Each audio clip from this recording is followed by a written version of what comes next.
This is blue. Um, so I'm talking about the final blog that was written by the tea addicted witch, um, in which she was talking about how she hates the triple goddess concept, the maid, mother, and crone. So I'm going to have my robot read the first parts, and then I am going to go through all the points that I have written down on why I am bothered by this blog. In my recent blog post on the objectification of women in the craft and other occult circles, I briefly touched upon the notion of maiden mother crone, which I'll be abbreviating as MMC for the duration of this post. MMC is a well-known modern depiction of female divinity, most specifically that of the patron goddess of the Wicca, frequently used in Wiccan groups both of the initiatory variety and non. MMC is also known as the triple goddess, and was essentially derived by Robert Graves in his poetic work The White Goddess. Yes, once again, we are relying on a man's interpretation of women and the divine feminine within our respective traditions. All that aside, and to be fair, he was ahead of his times for that era. Back in the day, the notion of making sacred any aspect of being a woman, I am sure, was liberating and progressive. Finally, female can be divine. Female can be good. Female can be celebrated. And of course, don't all women go from being a young woman, fresh in her prime and not yet married and no kids, to that of bearing a child and finally, to no longer being able to bear children? Of course, in this day and age we know better than that, as not all women are getting married and having kids. Some of us have gone on to do entirely different things with our lives. This isn't to say that having children is bad and motherhood isn't to be honored and celebrated, but we are so much more than just that, and mothers have lives and identities outside of their children, too. There's room for you too, mothers, but there's always been room for you because you have long considered to be the default female role. Why should women be all about our wombs and what we do or don't do with them? And why are we still relying on an outdated model created by a man in a culture that we no longer live in, let alone can relate to in this day and age? As I stated in my original post, women are more than their bits and fertility status. This is offensive to cis and trans women both. This is why the maiden mother crone model has always left me cold. I avoid it like the plague. From women who had hysterectomies to those who have never had a womb, for those who choose not to have children, and for those who have tried and failed to conceive, why should any woman, let alone a goddess, be reduced to the role of simply childbearer? Why should our status be centered around that of having kids? Haven't we in the 21st century gone past the notion of women just being caregiver and childbearers and are so much more? Why reduce goddesses to a standard that we ourselves have long since moved past? There are people who have tried to amend MMC by adding a warrior aspect. Honestly, this is the only aspect I could possibly relate to. Who wouldn't love goddesses such as Athena, the Morrigan, or Sekhmet? I still feel that it falls short of fully embracing the notion that as we evolve as a culture and our notions of gender, femininity, and sexuality evolve, why shouldn't our notions of the witch's goddess? The men get a hero's journey in their god, hunter, and hunted. Shouldn't we rethink our approach to goddess worship in order to see the divine feminine as being so much more? My tutelary deity is Hecate, who is also a triple goddess, but not MMC. Her triplicity is a reflection of the three-way crossroads, the liminal space between the worlds.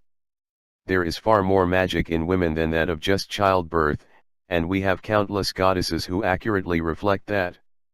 If we need to take these old stories from ancient times and better fit them to make our own new, modern myths for the divine feminine, then now is the time to do so. Athena may be a virgin goddess of battle strategy, but she also is a weaver. How is this not an example of creativity and creation? Why haven't we given greater thought about examples such as this? And if you still love certain aspects of the MMC model and want to rethink that triplicity from a different perspective, there's something to be said for the Moirai, better known as the Fates, Clotho, Lachesis, and Atropos. They're literally creating fate as they spin, measure, and cut the fabric of life. How is this not a powerful example of the divine feminine's creativity and progression without resorting to the old song and dance about our wombs? I admit that I come to the table as a hard polytheist. My notion of the gods is already vastly complex, and within one deity can contain a bundle of contradictions. And being a polytheist, I am super comfortable with handling those levels of complexity. But I have less problems with the idea of soft polytheism than I do the philosophy that worshipping a female divinity should be limited to her childbearing status and that alone, especially since such notions tend to extend into the women within the related traditions. We are not unaffected by this limited approach to feminine divinity. It is sad that in this day and age that a witch and priestess can still be scrutinized or disregarded for her age, fertility status, ability to be conventionally attractive, for possessing or not possessing a womb, or any of these things, all because of our instance upon having a MMC goddess Barbie and wanting to see that reflected in our female witches. And some of the scenarios it proposes are hilariously outdated. It is ludicrous to consider a woman in her 30s or 40s as a crone because she is infertile and / or does not possess a womb. Fertility is far more than literal childbirth, and can carry into many things into one's life. Creativity and creation aren't limited in scope to developing babies in our respective wombs, and my femininity is not defined by whether or not I can or will have children. People are welcome to their own traditions, and if they choose to carry on the old model of man and woman and all of that fertility womb sacredness, that's perfectly fine and valid. It's still sacred in its own right, it's just not all that is sacred for women. And there's so much more to fertility than the classic understanding of it. Women are welcome to also celebrate their motherhoods as they see fit and have insular traditions for them and for these traditional aspects of the craft. However, this isn't for everyone, nor should it be. There is fertility within women and in general that can be honored and celebrated in new ways beyond just the traditional models such as MMC, defining gender by their parts, the old interpretation of gender binary, and the traditions which see these concepts as unalterable and rigidly defined are rapidly becoming a minority in a world and culture whose ideas on gender and sexuality are quickly evolving and encompassing so much more than the binary, cut, and dry approach to these topics. The rest of us are moving on and embracing a more progressive and inclusive witchcraft. We continue to teach what was and also why we moved away from it. We do not forget nor seek to distance ourselves from our past, but to learn from it and why we have chosen a new approach. The future is not just female, it is intersectional. It does not seek to exclude women who lack wombs, nor does it seek to exclude those who do. All forms of women are sacred. There is room for everyone, and we have a lot of work to do. All right, now the first thing that I have to say about this is something that I learned, when I was first starting in paganism. Wicca is considered to be a fertility practice. Now, this person seems to have issues with fertility. If you are not comfortable being in a belief system that has a heavy focus on fertility, you should not be a part of it. That needs to be said first and foremost. All right, so point one. The patron goddess of the Wicca is what she said. But with so many denominations of Wicca, and especially with eclectic Wicca, her claim is general. There are going to be practitioners that have so many different gods and goddesses. Some only have goddesses. Some might only have gods. So she is, saying this is the standard and that's what she's basing it on. And it's just weird. Point number two, she's hating on Robert Graves. Sounds like she has some issues there. Women versus men. How can we have harmony and balance with her mentality and aggressiveness against men. Not all men are bad. Okay. Point 3. Finally, women can't be sacred. She made that comment. Well, Wicca has been around for over 50 years, so it has been that way for a while now. To make this, saying that finally we got things worked out, no. And by looking at her picture, I'd say in her whole lifetime, Wicca has been there, and the gods and goddesses have been sacred. Point 4. In paganism, most don't validate women on their ability to have children. Catholics do that. A family in a Catholic culture is graded on the number of children that they have. And in many areas, if it's a small family, they wonder what is wrong. So that's implying in there on her part. She's again talking about standards created by man. With so many feminists like Starhawk pushing goddess worship and her goddess tradition, people claiming paganism is a goddess religion. So how can man be controlling paganism? We have so many covens that have high priestesses, but no high priest. That we have a situation where there are more women in paganism than there are men in paganism, but somehow man has control. Point 6. Reduced to childbearer. What groups did she belong to? As a polytheist, I honor 8 different goddesses. Berecynthia is an earth and crafts goddess. Andraste is the goddess of victory. Epona is a horse goddess, and many more. I know many pagans that honor many goddesses and give them depth in their description, such as Hecate, which is very popular amongst many young female Wiccans and pagans. So I am forced to question her level of experience and interaction with other pagans. Okay. Point 7. With eclectic Wicca, she can build a tradition that fits her needs and desires. It seems she wants to project her personal issues as standards for other pagans. And, as we remind ourselves, we follow our own path, we build our own path. Nobody's going to force us to follow something we don't believe. But somehow she's implying this. Point 8. Nobody has amended the MMC by adding the warrior aspect. These goddesses were always this way. Athena was a warrior goddess over 2,000 years ago. All people have to do is open their eyes and see the bigger picture.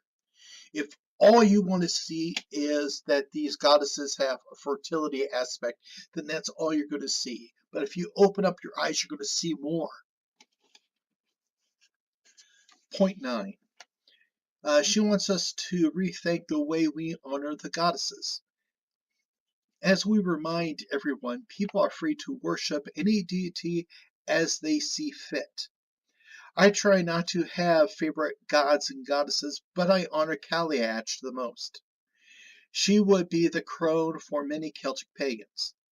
I treasure her most because she represents knowledge and experience. Again, I question her level of experience and knowledge of paganism because she seems to have limited views and understanding of paganism as a whole. Point 10. She wants to rewrite the ancient mythology with modern myths. This is silly to me. A few months ago, I made a video about creating your own gods, and she might as well just do that. If a story is updated too many times, the result is something that is unlike the original. Small concepts and facts can be ignored and overlooked, and then lost. Thus, the true meaning of a deity changes and loses depth. Point 11. Many pagans already honor many fascinating aspects of the divine feminine. Thinking that a majority of the pagans don't is surprising. It just doesn't make sense to me how she just feels that so many pagans are so tunnel visioned on fertility. Point 12. There is no pagan philosophy that limits women, in the roles of motherhood. Historically speaking, Boudicca destroys that notion quickly. She is praised by many pagans, and we see her as a queen and a warrior. Point 13. In this day and age, we don't judge women on fertility, appearance, or age. What groups do this? I would like to know. I subscribe to pagan YouTube channels based off of content and knowledge. I have actually walked away from those channels where the lady is a painted on witch, the exact opposite of what she is claiming.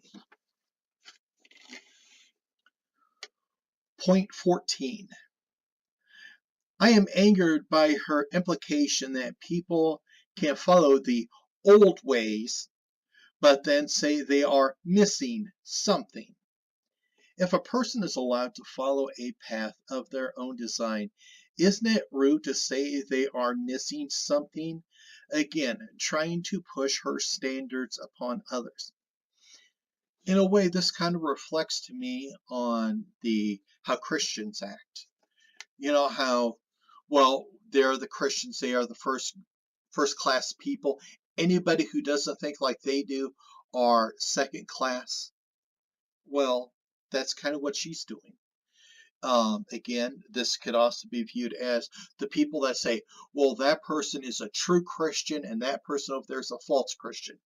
She is kind of implying that this is the right way, and if you don't agree with her, you're doing it the wrong way. Point 15. Claiming that gender fluidity is becoming normalized is just a claim. A majority of people still believe in just two genders, male and female. If gender identity is up to the individual, she is again opposing her standards as standards for others. Because if I wish to see everything as just male and female, I have that right. If somebody wants to say that there is a male, female, and another gender, they have that right. She's kind of trying to guilt trip people into her concepts. In closing, I see her knowledge on paganism in practice very limited. I have never heard accounts like she is claiming. We don't just honor a woman as a baby factory and her sexuality. We don't impose a philosophy like she has claimed. Bridget is a very popular Celtic goddess because of all of her other talents, not for her fertility. With this as a resource for those new to paganism, I am very concerned. The image of paganism as she portrays it doesn't match what paganism is as a whole. And I don't want people to be deceived. So this is why I am concerned that this is what Patheos is allowing to be considered pagan. So everybody, I want to thank you for listening to my rant here. Everybody take care. Be at peace.